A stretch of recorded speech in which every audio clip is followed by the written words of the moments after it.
Chapter 3. Now the serpent was more subtle than any beast of the field which the Lord God had made. And he said unto the woman, Yea, hath God said, Ye shall not eat of every tree of the garden? And the woman said unto the serpent, We may eat of the fruit of the trees of the garden, but of the fruit of the tree which is in the midst of the garden, God hath said, Ye shall not eat of it, neither shall ye touch it, lest ye die. And the serpent said unto the woman, Ye shall not surely die, for God doth know that in the day ye eat thereof, then your eyes shall be opened, and ye shall be as gods, knowing good and evil. And when the woman saw that the tree was good for food, and that it was pleasant to the eyes, and a tree to be desired to make one wise, she took of the fruit thereof, and did eat, and gave also unto her husband with her, and he did eat. And the eyes of them both were opened, and they knew that they were naked. And they sewed fig leaves together, and made themselves aprons.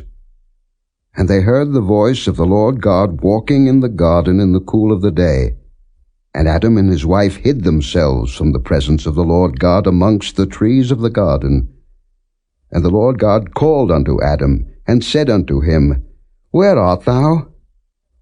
And he said, I heard thy voice in the garden, and I was afraid, because I was naked, and I hid myself.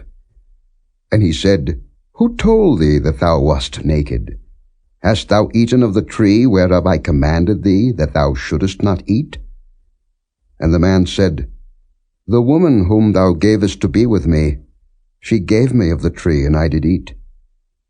And the Lord God said unto the woman, What is this that thou hast done? And the woman said, The serpent beguiled me, and I did eat. And the Lord God said unto the serpent, Because thou hast done this, thou art cursed above all cattle, and above every beast of the field. Upon thy belly shalt thou go, and dust shalt thou eat all the days of thy life, and I will put enmity between thee and the woman, and between thy seed and her seed. It shall bruise thy head, and thou shalt bruise his heel.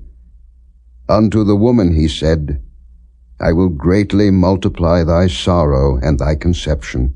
In sorrow thou shalt bring forth children, and thy desire shall be to thy husband, and he shall rule over thee. And unto Adam he said, Because thou hast hearkened unto the voice of thy wife, and hast eaten of the tree of which I commanded thee, saying, Thou shalt not eat of it. Cursed is the ground for thy sake.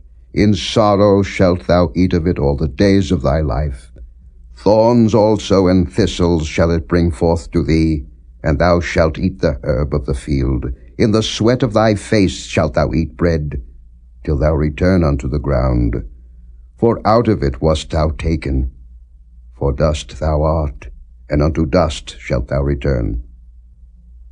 And Adam called his wife's name Eve, because she was the mother of all living. Unto Adam also and to his wife did the Lord God make coats of skins, and clothe them.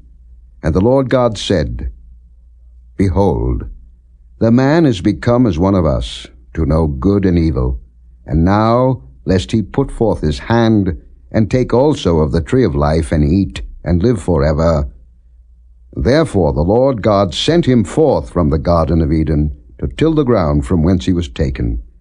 So he drove out the man, and he placed at the east of the Garden of Eden cherubims, and a flaming sword which turned every way, to keep the way of the tree of life.